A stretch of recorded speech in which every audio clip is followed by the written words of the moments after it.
Alhamdulillah wassalatu wassalamu ala Rasulillah wa ala alihi wa sahbihi wa mawalah wa la hawla wa la quwata illa billahi wa ba'd. Alhamdulillah di siang hari ini kita bisa kembali duduk untuk bertalabul ilmi dan kita masih melanjutkan Kitabut Tauhid dan kita masuk pada bab ke-52, larangan mengucapkan assalamu ala Allah.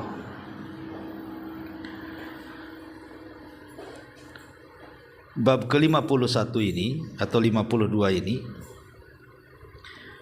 masih ada hubung kait dengan bab sebelumnya tentang pentingnya mengagungkan nama dan sifat bagi Allah Subhanahu wa ta'ala. Baik, kita akan baca matannya baru kita jelaskan.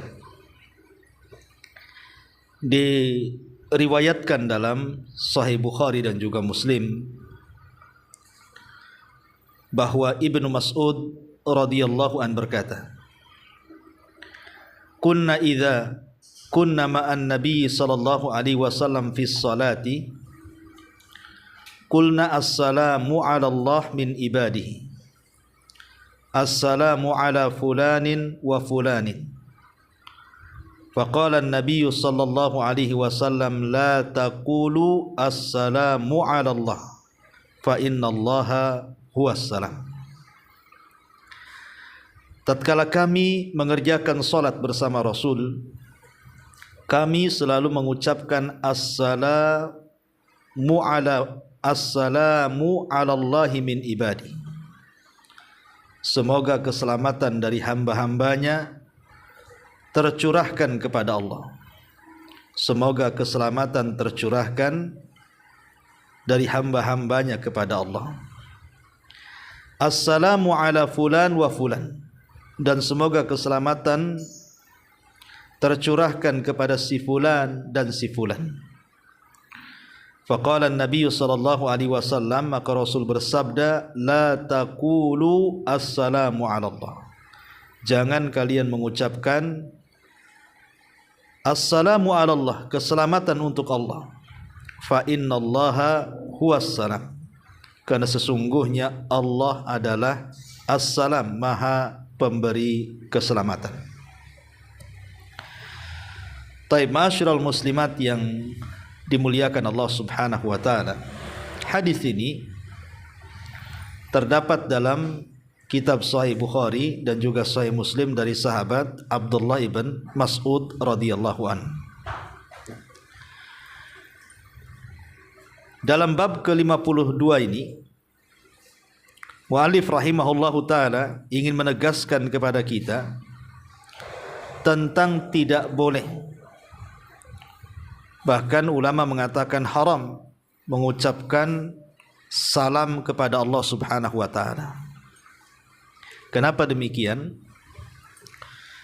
Karena kalimat assalam itu memiliki dua pengertian. Pengertian yang pertama, maksudnya ketika kita mengucapkan salam artinya kita menghormati. Dengan bahasa lain kita mengucapkan tahiyat, pengagungan atau penghormatan. Tetapi ada makna lain daripada kalimat assalam ketika kita mengucapkan assalamu alaikum. Maksudnya salam di sini artinya keselamatan, lawan daripada ketidakselamatan. Lah, karena ada dua makna.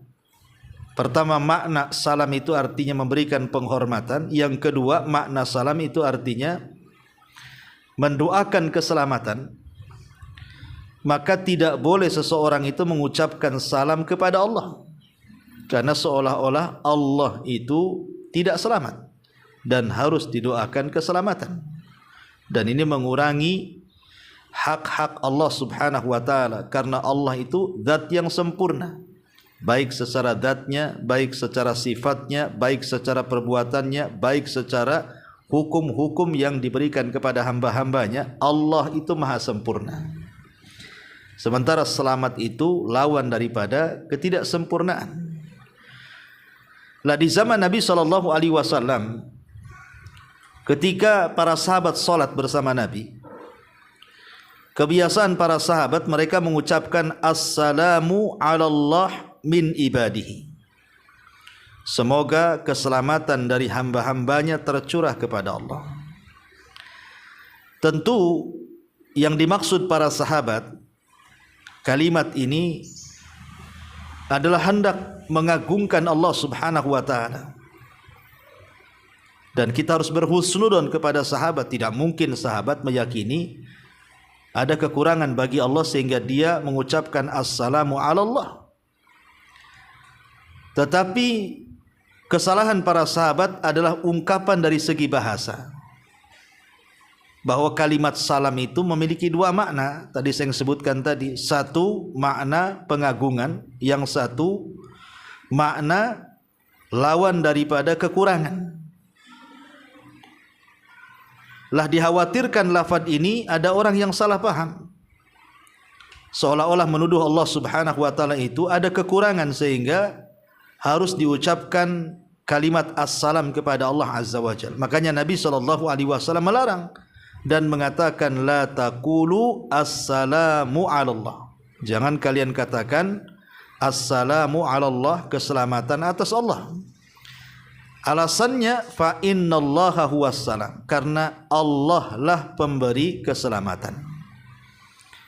Bukan kita yang memberikan keselamatan kepada Allah, tapi Allah memberikan keselamatan kepada kita. Kita ini fakir, nahnu fuqara ilallah. Kita ini membutuhkan Allah. Allah tidak berhajat dengan kita.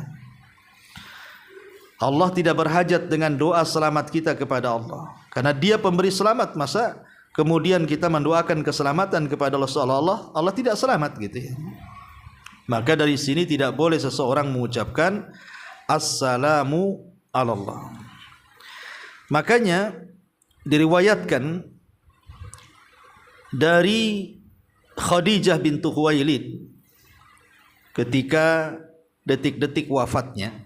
Jadi Nabi SAW ketika itu sedang berada di atas bukit. Kemudian Jibril datang memberitahu akan kedatangan Khadijah yang membawa makanan dan minuman. Kemudian Jibril sempat menitipkan salam dari Allah dan dari dirinya untuk Khadijah. Maka setelah Jibril kemudian pergi, Khadijah datang. Kemudian kedatangan Khadijah ini, kata Jibril alaihi salatu wassalam, ya Rasulullah, hadihi Khadijah atat ma'aha ina'un fihi idamun aw ta'amun wa syarab. Wahai Rasul, Khadijah ini datang membawa bejana berisi lauk pauk atau makanan atau minuman. Kata Jibril, fa idza hiya atatka, kalau seandainya dia datang kepadamu, faqra alaiha salam, sampaikan salam kepada Khadijah min rabbiha wa minni, dari Rabbnya dan dari aku. Wa basyirha bi baitin fil jannati min qasabin la khasaba fi wala nasab, dan kabar gembirakan kepada Khadijah dengan rumah di sorga yang terbuat dari mutiara, yang isinya tidak ada suara hikuk-pikuk dan kelelahan atau keletihan. Lah ketika Khadijah datang kepada Nabi SAW, apa jawaban Khadijah? Khadijah hanya mengatakan Allahumma antas salam, Allahumma antas salam. Jadi Allah Subhanahu wa taala dialah pemilik keselamatan. Wa minhus salam, dan dari Allah lah juga keselamatan. Wa alaika wa ala Jibril assalam, dan untuk engkau wahai Rasul dan untuk Jibril keselamatan. Lihat jawaban Khadijah. Jawaban Khadijah mengajarkan adab kepada kita. Ketika Jibril mengatakan kepada Rasul, sampaikan salam dari Allah dan dariku kepada Khadijah, maka Khadijah menjawab, Allah lah adalah salam, Salah satu nama Allah itu salam. Dan dari Allah lah keselamatan. Dan untukmu wahai Rasul dan untuk Jibril semoga diberikan keselamatan. Ya karena memang di antara nama Allah itu As-Salam, keselamatan. Allah yang memberikan selamat kepada kita, bukan kita mendoakan Allah selamat. Dan ini salah satu adab yang bagus dari Khadijah kepada kita, mengajarkan bahwa kita tidak boleh mengucapkan Assalamu ala Allah, keselamatan atas Allah, karena Allah lah yang memberikan keselamatan kepada kita. Taib ma'asyiral muslimat yang dimuliakan Allah Subhanahu wa taala, sedikit kita bicara tentang masalah salam. Kita tahu bahwa salam ini adalah salah satu syiar yang diajarkan di dalam Islam. Kalau kita melihat sejarah, kapan sebenarnya ungkapan salam ini ada? Jadi disebutkan dalam sebuah riwayat, jadi ketika Allah Subhanahu wa taala menciptakan Adam alaihi salatu wassalam dengan tinggi 60 hasta, kemudian ditiupkan ruh kepada Adam, maka salah satu perintah Allah kepada Adam adalah idhab, pergilah, fasallim ala ulaika minal malaika. Wahai Adam, pergilah engkau temui para malaikat, ucapkan salam kepada mereka. Fastami ma yuhayyunaka, kemudian dengarkan kira-kira malaikat itu akan menjawab seperti apa. Setelah engkau mengucapkan salam kepada mereka, kau perhatikan jawabannya. Maka kemudian Adam pun mendatangi para malaikat, kemudian mengucapkan salam, Assalamualaikum, keselamatan kepada kalian wahai para malaikat. Maka para malaikat menjawab, Assalamualaika wa rahmatullah, semoga Allah memberikan keselamatan kepadamu wahai Adam, dan semoga Allah Subhanahu wa taala memberikan rahmat kepadamu.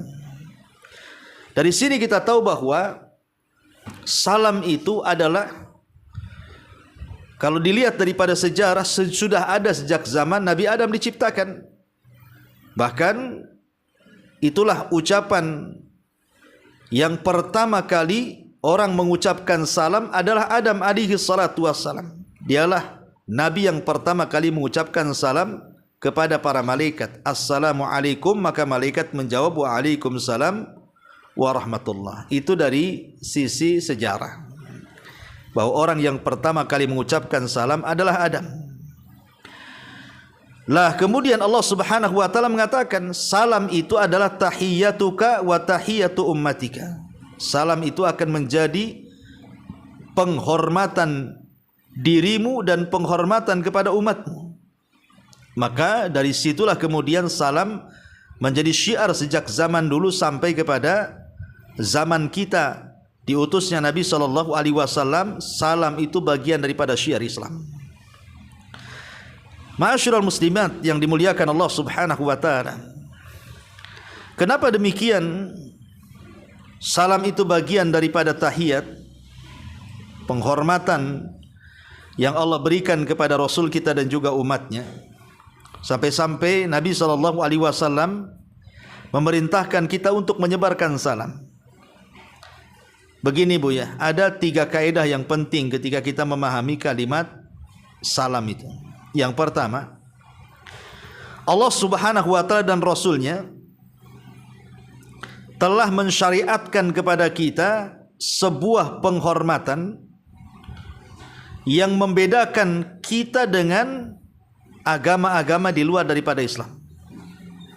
Jadi Allah dan Rasulnya sudah mensyariatkan kepada kita satu penghormatan yang berbeda kita dengan umat-umat sebelum kita, dengan agama di luar daripada umat Islam, sehingga ucapan salam itu tidak bisa diganti. Ketika kita diajarkan untuk mengucapkan Assalamualaikum warahmatullahi wabarakatuh, maka ini sifatnya tauqifiyah, terima jadi, tidak boleh diganti dengan bahasa-bahasa yang lainnya. Karena sekarang ini sudah mulai ada pergeseran. Ucapan salam itu diganti dengan sabahul khair, masaul khair, selamat pagi, selamat siang, selamat petang. Ini bukan bahasa Islam. Ya, bahasa kita ini assalamualaikum. Yang lebih herannya apabila ibu ini nelpon, kebiasaan jelek nih kadang-kadang kalau nelpon. Pertama kali ucapan itu bukan assalamualaikum, tetapi halo. Nah, ini kan ada tuh. Halo, halo, nah, gitu. Nggak dijawab, halo, halo gitu. Nah, maka yang pertama kali bu, jangan mengucapkan halo, apalagi sampai berkali-kali halo tuh. Tapi ucapkan assalamualaikum. Baru setelah itu halo. Nah, gitu bu ya. Jadi salam dulu baru halo. Nah, itu yang pertama, kan ini syiar masalahnya ya. Sebelum mengucapkan halo tuh assalamualaikum dulu, baru halo gitu ya. Kalau enggak dengar atau enggak nyambung. Ini yang pertama. Nah, kenapa demikian? Karena begini bu ya. Ada hadis yang mengatakan ketika Nabi SAW sedang duduk, datang seorang laki-laki kepada Nabi SAW kemudian mengucapkan salam. Kemudian Nabi SAW menjawabnya, kemudian duduk. Maka Nabi SAW mengatakan asyarun, maka orang itu akan mendapatkan 10 kebaikan. Jadi kalau orang itu mengucapkan assalamualaikum titik sampai di sini, maka kata Nabi SAW orang itu dapat 10 kebaikan. Kemudian datang lagi orang lain mengucapkan assalamualaikum warahmatullahi ditambah dengan warahmatullah. Maka kata Nabi SAW ishrun, dia dapat 20 kebaikan. Kemudian datang lagi orang yang ketiga mengucapkan assalamualaikum warahmatullahi wabarakatuh. Kata Nabi SAW thalathun, maka dia mendapatkan 30 kebaikan. Coba bayangkan bu, kalau ibu nelpon, kemudian ibu mengucapkan assalamualaikum warahmatullahi wabarakatuh, ibu sudah mendapatkan 30 kebaikan. Karena assalamualaikum 10 kebaikan, assalamualaikum warahmatullahi 20 kebaikan, assalamualaikum warahmatullahi wabarakatuh 30 kebaikan. Jadi kalau ibu kemudian nelpon mengucapkan assalamualaikum warahmatullahi wabarakatuh, dengan ibu telpon halo, halo, halo, kan beda bu. Kalau ibu telpon halo, halo, halo, tidak dapat apa-apa lah. Tapi kalau ibu mengucapkan assalamualaikum, 10 kebaikan dapat. Assalamualaikum warahmatullahi, dapat pula 20 kebaikan. Assalamualaikum warahmatullahi wabarakatuh, dapat 30 kebaikan. Kan sayang hilang 30 kebaikan itu. Ya, assalamualaikum, kalaupun enggak nyambung kan ibu sudah dapat kebaikan tuh. Pemanya nelpon, assalamualaikum, enggak nyambung, mungkin orang itu lagi nelpon ke tempat lain kan biasanya kan enggak nyambung tuh. Walaupun tidak nyambung dan tidak dijawab, ibu sudah mendapatkan 30 kebaikan kalau mengucapkan secara lengkap. Kan lumayan bukan? Ya. Ini yang harus dipahami. Jadi kaidah yang kedua adalah salam itu tahiyatul Islam, penghormatan dalam Islam, dan setiap mengucapkan dapat banyak kebaikan. Kemudian yang ketiga, sunnah hukumnya menyebarkan salam. Menyebarkan salam, mengiklankan salam, karena ini bagian daripada syiar. Bahkan seorang laki-laki pernah bertanya kepada Nabi SAW tentang Islam yang baik itu seperti apa. Rasul, Islam yang baik itu seperti apa? Maka Nabi SAW mengatakan tut'imut ta'ama wa taqra'us salama ala man arafta wa man lam ta'rif. Kata Rasul, Islam terbaik itu engkau memberikan makan kepada orang yang membutuhkan dari fuqara wal masakin, dan engkau melemparkan salam baik kepada orang yang kau kenal atau yang tidak kau kenal. Selama zahirnya muslim, kita ucapkan salam. Lah inilah kenapa kemudian salam itu menjadi syiar dan kita dituntut untuk menyebarkannya. Ya, apalagi kalau kita lihat keutamaan salam ini luar biasa. Pertama, salam ini ketika kita mengucapkan salam itu di antara sebab terbesar seseorang dimasukkan ke dalam surga. Kata Nabi SAW, ya ayyuhan nas, abshus salam wa at'imut ta'am wa sallul arham wa sallu bil laili wan nas niyam tadkhulul jannata bis salam. Wahai manusia, sebarkan salam. Lihat yang pertama kali, sebarkan salam, kasih makan, hubungkan silaturahim, salat malam ketika manusia sedang tertidur. Kata Rasul, kalian akan masuk surga dengan selamat. Dari sini kita tahu bahwa penyebab terbesar orang masuk surga itu juga salah satunya menyebar salam. Ini yang pertama. Yang kedua, mengucapkan salam dan menyebar salam ini dalam rangka melaksanakan sunnah. Berdasarkan hadis Abi Ammarah Bara ibn Azib radhiyallahu an, dia mengatakan amarana Rasulullah sallallahu alaihi wasallam bisab'in. Rasul memerintahkan kami dengan 7 perkara. Salah satunya Nabi sallallahu alaihi wasallam mengatakan ifsa'us salam. Di antara 7 perkara itu sebarkan salam. Jadi menyebarkan salam itu, kita ini sedang melaksanakan sunnah Nabi sallallahu alaihi wasallam. Kemudian yang ketiga, salam sendiri adalah hak seorang muslim kepada muslim yang lainnya. Kan Nabi sallallahu alaihi wasallam mengatakan hakul muslim alal muslim sittun. Hakul muslim ala muslim khamsun. Raddus salam wa iyadatul marid wa tiba'ul janazah wa ijabatud da'wah wa tasmitul atis, kata Rasul. Jawab salam, kunjungi orang sakit, antar jenazah, kemudian datang kepada undangan dan mendoakan orang bersin. Lihat yang pertama kata Rasul, raddus salam, menjawab salam. Jadi menjawab salam itu hak kita kepada seorang muslim. Bahkan di antara penyebab adanya rasa sayang dan cinta sesama muslim itu salah satunya dengan salam. Kata Nabi sallallahu alaihi wasallam, la tadkhulul jannah hatta tu'minu wa la tu'minu hatta tahabu awala adullukum ala syai'in idza fa'altumuhu tahabbtum bainakum afsus salama bainakum, rawahu Muslimun. Kalian tidak akan masuk surga sampai kalian beriman, dan kalian belum dinyatakan beriman sampai kalian saling mencintai. Maukah aku habarkan kepada kalian perkara yang kalau kalian sebar kalian akan saling mencintai? Kata Nabi SAW, sebarlah salam di antara kalian.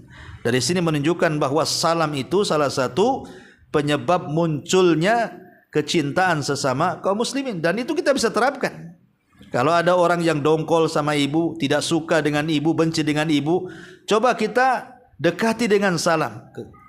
Ya, kalau ada orang yang tidak suka itu, ucapkan salam kepada dia. Lama-lama kalau kita sering mengucapkan salam kepada orang yang benci kita, lama-lama dia hilang tuh bencinya tuh. Coba aja praktikan. Ada tetangga tidak suka dengan ibu, pokoknya setiap ketemu, assalamualaikum, assalamualaikum, assalamualaikum. Lama-lama cinta dia. Percaya, karena ini sabda Nabi SAW. Ya. Ma'asyiral muslimat yang dimuliakan Allah Azza wa Jalla, bahkan lebih daripada itu, bahwa salam itu di antara penyebab ampunan dari Allah Subhanahu wa taala. Kata Nabi SAW, innal mu'min idza laqiyal mu'min fasallama alaihi wa akhadha biyadihi fasafahahu tanatharat khatayahuma kama yatanathara waraq asy-syajari. Apabila seorang mukmin berjumpa dengan mukmin yang lainnya, kemudian mengucapkan salam, kemudian memegang tangannya, kemudian merangkulnya, maka kesalahan-kesalahannya akan gugur seperti daun yang gugur dari pohon. Lihat. Jadi salam ini juga penyebab rontoknya kesalahan kita, dosa-dosa kita. Maka jangan bakhil dengan salam. Ya. Apalagi sebenarnya salam itu sendiri terkandung padanya doa 3 loh. Pertama doa keselamatan, yang kedua doa rahmat, yang ketiga doa berkah. Bayangkan kalau kita datang ke orang, tolong doakan saya, belum tentu dia mau doakan kita. Tapi kalau kita mengucapkan salam assalamualaikum, pasti dia jawab waalaikumsalam warahmatullahi wabarakatuh. Dengan sendirinya dia mendoakan kita itu dengan jawaban salam tuh.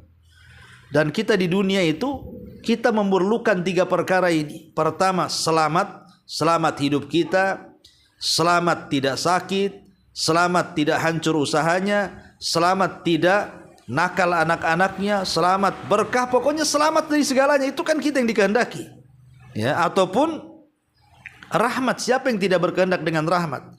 Kita masuk surga itu karena rahmat Allah, termasuk berkah. Berkah itu walaupun sedikit tapi cukup gitu ya, itulah berkah. Lah, jadi jangan pernah bakhil mengucapkan salam. Nah, karena kita ini makhluk yang lemah, perlu keselamatan dan perlu doa keselamatan dari orang lain. Maka biasakan ucapkan salam supaya kita mendapatkan doa balik dari orang yang kita sebarkan salam. Maka dia kalau kita katakan assalamualaikum, semoga Allah menjaga kamu, memberikan keselamatan kepadamu, nanti dia akan menjawab dengan jawaban yang sama kan, mendoakan keselamatan bagi kita. Jadi kalau kita mengucapkan salam, secara otomatis kita didoakan keselamatan oleh orang yang menjawabnya.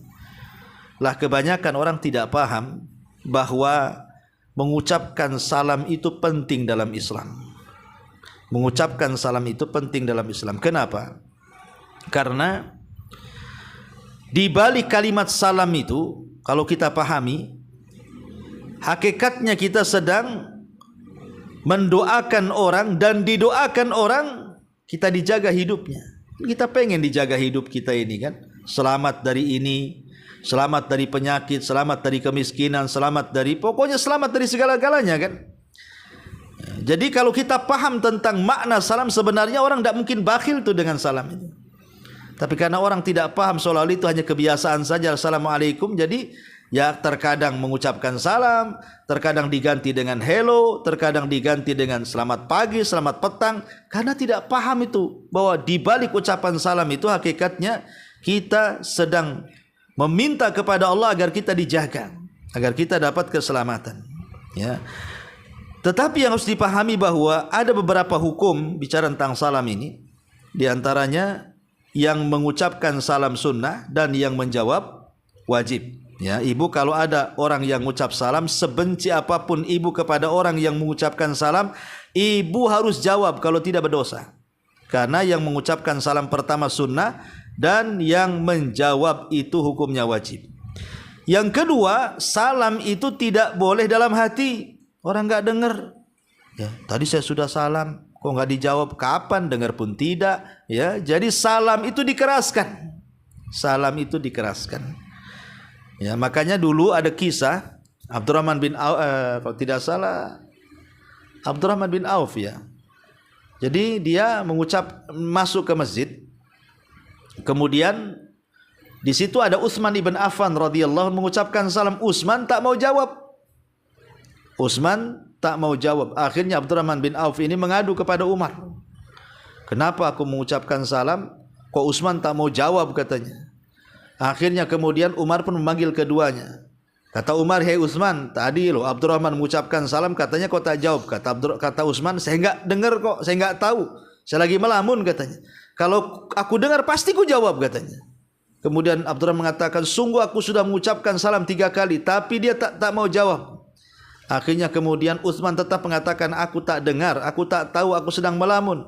Kemudian Utsman menceritakan, aku sebenarnya melamun akan doa yang pernah diucapkan Rasul. Siapa yang berdoa pasti dikabulkan dengan doa itu. Ketika itu Rasul sibuk dengan orang Baduy sehingga tidak tersampaikan doa itu. Aku bingung doanya seperti apa lafadznya. Rupanya Abdurrahman bin Auf mengatakan, oh ya, aku masih ingat karena aku ketika itu ada di situ. Kemudian Abdurrahman bin Auf mengatakan, Rasul pernah mengatakan yang dimaksud doa yang dibaca dalam setiap doa dan dengan sebab itu doa kita akan mustajab adalah da'watu dhinun. Maksudnya doanya Nabi Yunus dalam perut ikan. Subhanallah ilaha illa anta subhanaka inni kuntu minadh dhalimin. Siapapun yang berdoa dengan doanya Nabi Yunus pasti akan dikabulkan doa-doanya. Syahidnya di sini Abdurrahman mengucapkan salam, Utsman tak jawab. Makanya dia jengkel gitu ya. Dan Utsman pun membela diri, bukan tak mau jawab karena tak dengar masalahnya. Nah, tetapi yang jelas bahwa mengucapkan salam itu harus dikeraskan, jangan dalam hati. Ya, tidak boleh mengucapkan salam dalam hati. Termasuk juga di antara fikih atau hukum-hukum salam, tidak boleh mengucapkan salam kepada orang kafir. Tidak boleh mengucapkan salam kepada orang kafir. Ya, taib. Ma'asyiral muslimat yang dimuliakan Allah Azza wa Jalla, kembali kepada tema di sini pada bab ke-52, larangan mengucapkan assalamu ala Allah. Karena kalimat assalamu ala Allah, mengucapkan selamat kepada Allah ini mengurangi nilai-nilai pengagungan kita kepada nama dan sifat bagi Allah Azza wa Jalla. Walaupun maksud para sahabat itu bukan begitu maksudnya. Saya yakin para sahabat tidak memaksudkan ucapan assalamu ala Allah dalam solat mereka itu hendak mengatakan bahwa Allah itu punya cacat sehingga harus didoakan keselamatan. Karena di antara makna salam itu bukan hanya sekedar keselamatan, tapi maksudnya adalah pengagungan. Pengagungan maksudnya para sahabat ingin mengagungkan Allah dengan mengucapkan assalamu ala Allah gitu ya. Assalamu ala Allah min ibadihi. Tetapi Nabi SAW menyalahkan. Kemudian kata Nabi SAW, jangan mengucapkan assalamu ala Allah, tapi gantilah at-tahiyatu lillahi. Disuruh untuk mengucapkan at-tahiyatu lillah. Dan itulah yang kemudian menjadi syiar bagi kita dalam setiap tasyahud. Ya, kenapa kita dilarang mengucapkan assalamu ala Allah, kemudian oleh Nabi SAW diganti dengan kalimat at-tahiyatu lillahi wassalawatu ila akhir tahiyat yang kita baca dalam solat. Jadi diganti, jangan assalamu ala Allah, tapi at-tahiyatu lillah, supaya jelas tegas bahwa maksudnya salam di situ artinya pengagungan Allah. Makanya kemudian diganti lafaz assalam dengan kalimat at-tahiyat, supaya jangan ada dua makna yang bertentangan dengan lafadznya. Ya, jadi inilah larangan tidak boleh mengucapkan salam ala Allah kepada Allah, karena terindikasi dikhawatirkan seseorang itu sedang mengurangi Allah Subhanahu wa taala, padahal Allah itu sempurna secara zatnya, secara sifatnya, secara perbuatannya, dan secara hukum-hukumnya. Wallahu alam. Ini diantara bab yang ke-52. Taib, sebelum saya tutup, silakan diantara ibu-ibu kalau ada yang mau bertanya, silakan.